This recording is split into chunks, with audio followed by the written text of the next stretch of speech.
Hello everyone, I'm Shivani and welcome to Civil series. So in the previous video we had completed 8 MCQs and in this video we complete the remaining 12 MCQs. So we'll start with the MCQs. So first MCQ is, so before starting the MCQs, I want to mention here that in the previous video someone has a doubt in two questions and I answered that two questions in the end of this video. Okay, so let's start with the MCQs. Question number 9. A prismatic beam is shown in the figure given below. So this is the beam with internal hinge. With internal hinge. This is roller support and this one is hinge support. Okay, here they ask that consider the following statements. Which of these statements are correct statements? Okay, so we'll see the each statement one by one and then we'll decide which statement is correct and which is incorrect. First one is structure is unstable. Structure is unstable. Okay, first let's discuss which is correct or not. First statement is the structure is unstable. So unstable, there are two rules for deciding the stable. There are two rules for deciding whether the structure is stable or unstable. So first rule is that this is the simply supported beam. We'll take it as a simply supported beam.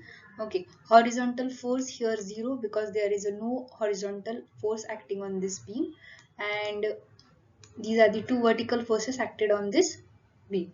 Okay, so if all the forces on the beam are parallel to each other, all the forces on the beam are parallel to each other, then that structure is externally unstable. Then that structure is externally unstable. Then second is, consider this as a simply supported beam with a roller support, but that roller support is in an inclined condition. Okay, here in this condition, both the vertical forces are concurrent to each other, means the forces are meet to each other at some point. Okay, at some point they meet to each other. If all the forces on beam are concurrent to each other, then that structure is externally unstable. Okay, so here in this case, this beam, both the forces are vertically upward and parallel to each other. So that's why this is externally unstable. So first statement is correct. Then second, the bending moment is 0 at support and internal hinge. Here in case of bending moment for hinge and for roller are 0, and at the support and at the internal hinge both the bending moment are 0 for the support, which is hinge and roller, and for internal hinge bending moment value is 0. Then next, it is a mechanism. This is also correct. Then it is a structurally or statically indeterminate structure. Statically indeterminate structure means that kind of structures which are not solved by equilibrium equation, which are not solved by equilibrium equation. Equilibrium equations are three, that is summation of f of x is equals to 0, summation of f of y equal to 0, and summation of moment equal to 0. If by using these three conditions any kind of a beam are not solved, then that structure is known as statically indeterminate structure. But in this given beam, here horizontal force is 0, only two vertical forces are remaining. So that's why that two vertical forces values are calculated by this equilibrium equation. So that's why this structure is statically determinate structure. So this fourth statement is incorrect and option number first is correct. In that first, second and third statements are correct. So option number A is correct for question number 9. Then question number 10. Question is, the maximum magnitude of shear stress due to shear force F on a rectangular section of area A at the neutral axis is. So maximum of magnitude of shear stress. So shear stress formula is tau is equals to say by. I mentioned this trick in a short notes video. So say by is a trick for the shear stress formula. And for maximum shear stress, the formula is here, one constant is there and then tau average. Okay, so this kind of formula are used for different kind of sections. Here they ask for a rectangular section. So for rectangular section, tau max formula is tau max is equals to 3/2 tau average about its neutral axis. Okay, so here tau average is nothing but, S by BD. S is nothing but a shear force. Here shear force is represented by F. So take S as F, and BD is nothing but area of rectangular section. So take that area as capital A. So 3/2 into F by A is the shear force or maximum magnitude of shear force acted upon this rectangular section about its neutral axis. So option C is correct, 3/2 into F by A. Question 11. Consider the following statements. The theory of simple bending assumes that, so these are the four assumptions of the above statements which are correct. So first assumption is the material of the beam is homogeneous, isotropic and obeys Hooke's law. So first statement is correct. Material is homogeneous, isotropic and that obeys Hooke's law. Hooke's law is nothing but stress directly proportional to strain. This is the Hooke's law. Okay. Then next, the plane section remains plane after bending. This is also correct. Plane section remains plane after bending. Then third is each cross section of the beam is symmetric about the loading plane. This assumption is also correct. Then Young's modulus or Young's moduli are the same in tension and compression. Young's modulus is same for a steel. Young's modulus is same for a concrete. Means in case of each and every concrete, Young's modulus is same. In case of steel, Young's modulus is same. So in case of tension and compression, the value is also same. So this is the correct assumption. So option number 4 is correct. First, second, third, fourth, all the statements are correct for this question. Question number 12. A steel plate 50 mm wide and 100 mm thick. 50 mm wide and 100 mm thick. This is a steel plate. Means B is 50 mm and D is 100 mm. Is to bend into a circular arc of radius 10 meter. R is equals to 10 meter. And Young's modulus is 2 into 10 raised to 5 Newton per mm square. And then maximum bending stress induced will be, maximum bending stress is sigma. Okay, to calculate sigma there is one formula which is m by I equal to sigma by y equal to E by R. Here sigma need to calculate, which is maximum bending stress, then y is also given, E given, R given. So take this formula, sigma equals to E divided by R into y. E is 2 into 10 raised to 5 into y. Y is the distance between neutral axis and the point where we need to calculate the maximum bending stress. This is y. So y is 100 by 2, which is half, divided by 10. 10 is in meter, so convert it into mm. So after calculating this, we get the value of maximum bending stress as 1000 Newton per mm square. So option D is correct for question number 12. Then question number 13. Match the list 1 and 2nd and select the correct answer using the code given below the list. First column is for real beam support condition and second corresponding conjugate beams support conditions. So first for fixed beam, in case of real beam there is a fixed support, but in case of conjugate beam we take as a free end or a free support. Okay, so for option A, fourth is correct. Then for free end, fixed end or fixed support we take. Then for internal or interior support we take a hinge, and for hinge we take a interior support. Okay, alternate options are there for real and conjugate beam. So the option number for fixed support free end means 4 here. For free end fixed support 3 here. Okay, so option D is correct for question number 13. Question number 15. In the procedure of Macauley's method for getting the deflection equation, in Macauley's method, there are twice the integration happens. Okay, so here in the first option once, here twice, so option B is correct. Thrice, option C is incorrect, this is incorrect, and this is incorrect. Okay, twice means first the integration of equation of flexure.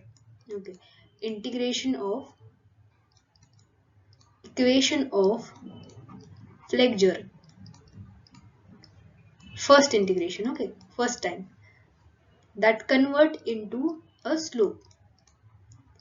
And second integration of equation of flexure converts to deflection. Okay, so this is how the Macauley's method, in that the differential equation of a flexure is integrated for twice. Option B is correct. Then next question number 15. In that first match list 1 and list 2 and select the correct answer using the codes given in the list. First list is with a beam and loading and second is with a maximum deflection. Okay, the total chart of this deflection and slope I mentioned in a short notes, and in this video we'll see the deflection, how to calculate the deflection from movement, then slope, and then deflection. We'll see for the first beam. So first beam is cantilever beam with a point load at its end. So movement for that beam is, bending moment for that beam is W into L. Then slope. There are some constant to find out the slope and deflection. So for slope, ML by EI. Here just replace this M, means movement, with WL. So WL square divided by EI. Then deflection. Deflection is equal to slope into L by 3. So here slope is WL square divided by EI into L by 3. So total deflection is WL cube divided by 3 EI. So for first, WL cube divided by 3 EI, option number 3 is correct. Then we'll see the codes here. So for first option, for A, 3 is there. So option number first is correct.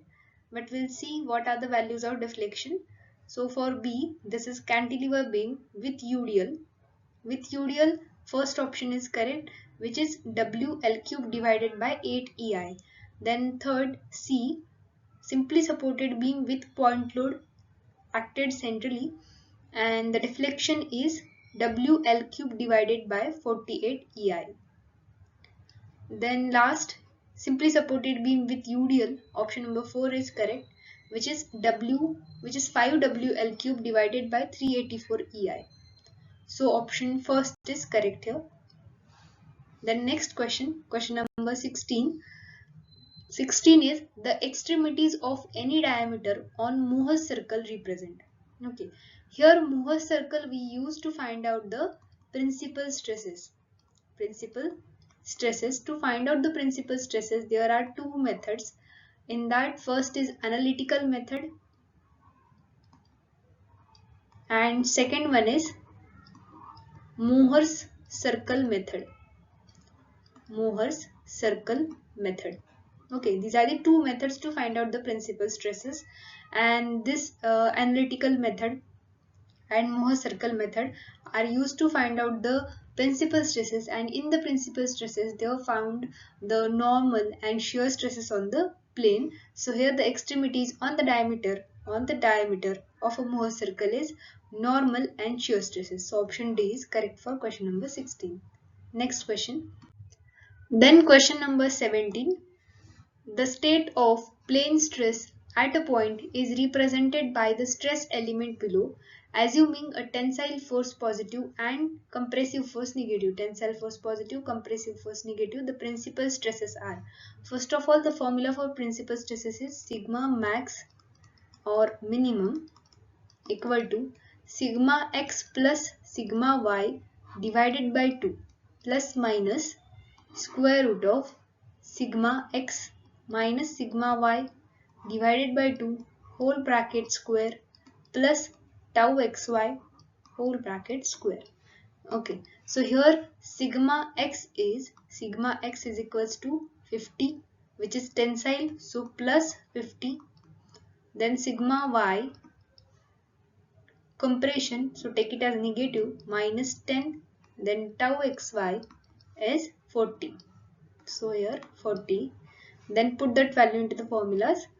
50 plus minus of 10 divided by 2 plus minus square root of 50 minus of minus 10 divided by 2 whole bracket square plus 40 bracket square equal to, after calculating we get 20 plus minus 50 sigma max or minimum. So in this formula, if we take a plus sign during calculation, we get sigma max, which is 70.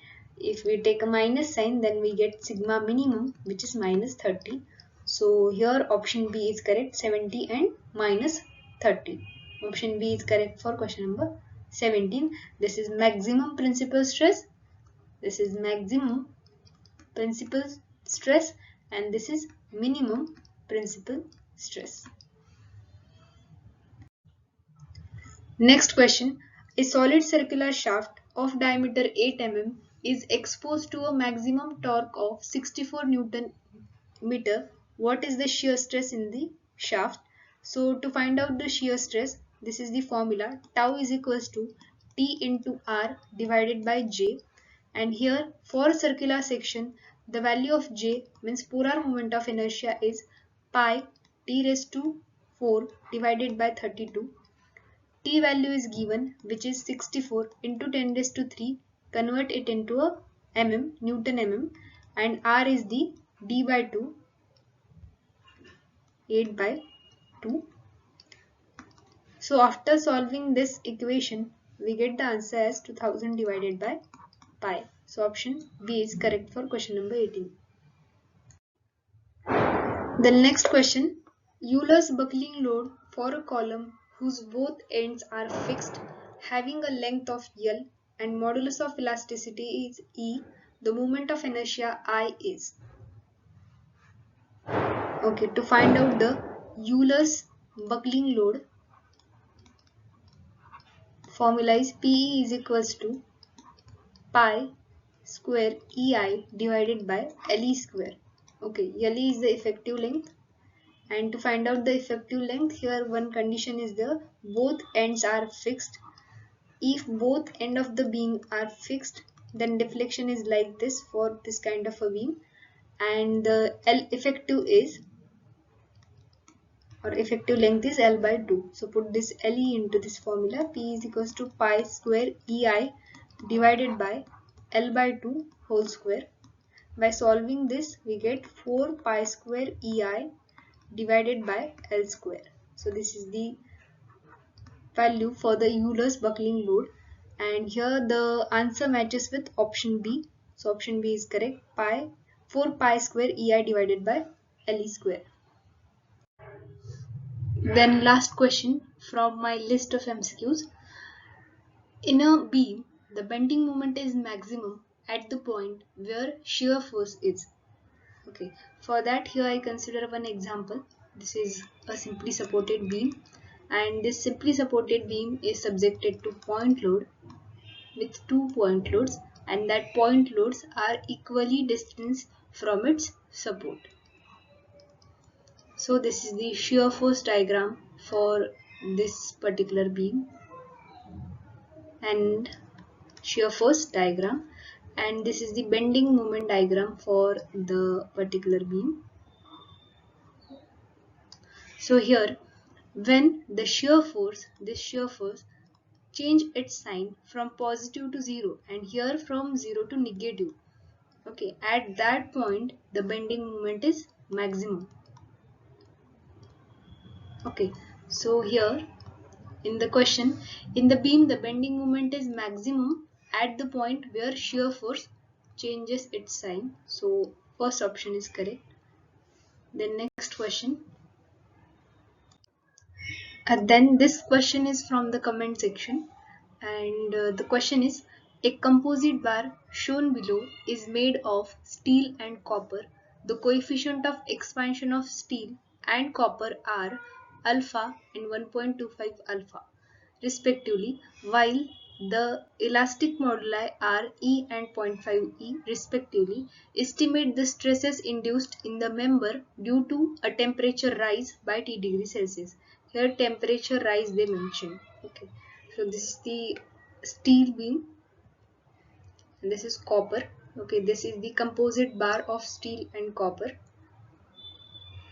Okay, in this case they mention here the alpha means coefficient of thermal expansion for copper is more than the coefficient of thermal expansion of steel.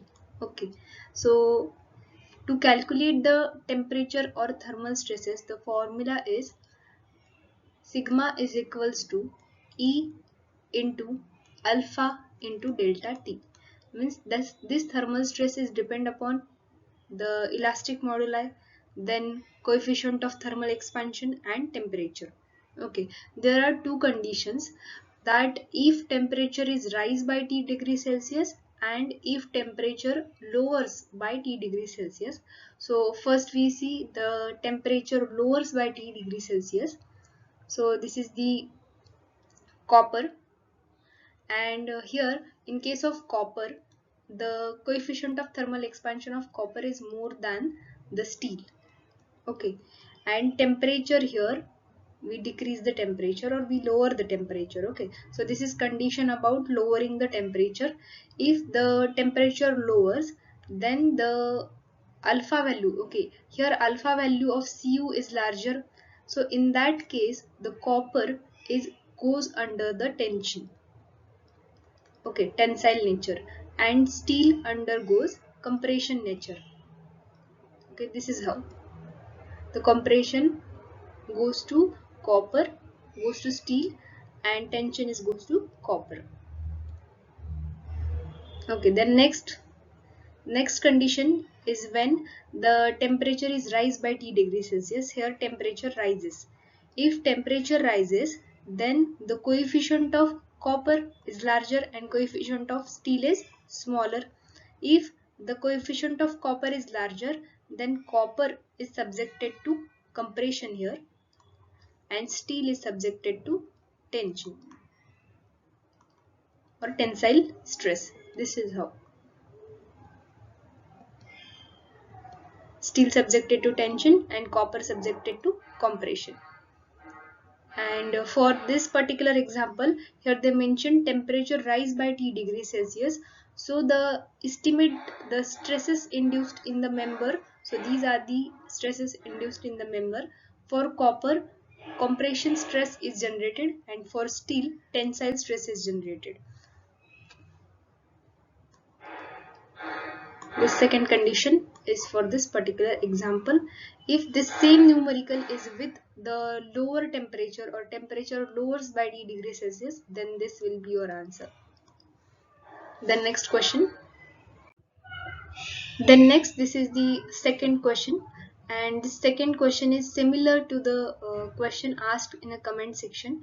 Here I take a different value or different MCQ, but the steps to find out the answer is similar in this question too, but in this question some more points are to be covered, so that's why I take this question, and which is similar to the comment section question. So question is, a compound bar is constructed from 3 bars 50 mm wide and 12 mm thick, fastened together to form a bar of 50 mm wide and 36 mm thick.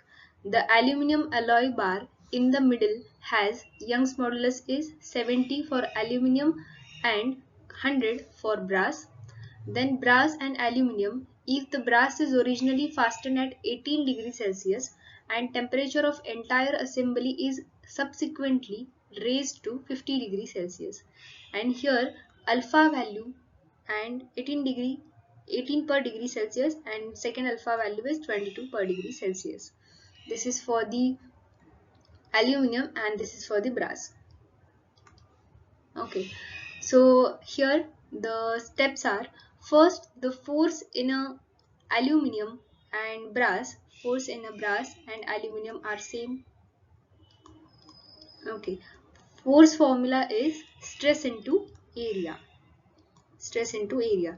So here we equate the values of forces of brass and aluminium. So for forces, first we take the stress value as x for brass, then for area 50 into 12, but here the brass is 2 in numbers, so take as a 2 here, and then sigma A for the stress of aluminium into area is 50 into 12.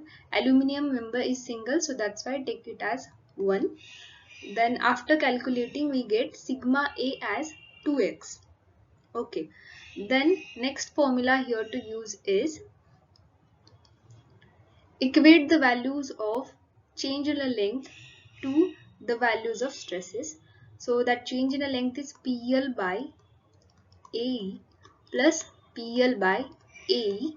This is for brass and this is for aluminium, is equal to alpha A minus alpha B into T2 minus T1 into L. So this is how the formula. Then here P by A is nothing but a stress.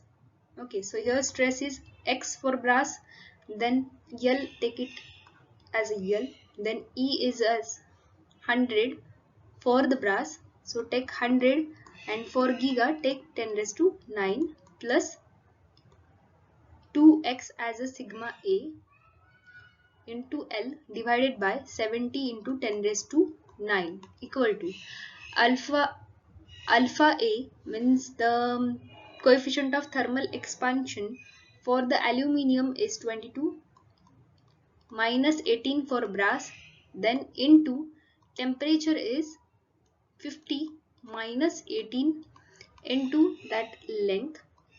After calculating these value, you get the X as 3.32 megapascal and that sigma A means twice of X get as 6.64 megapascal, and this stress for the brass gives you a tensile stress and for the aluminium gives you the compressive stress. Okay, so this is how the example, and this example is similar to the example asked in a comment section, and I hope you get to solve your doubts, and thank you for watching the video.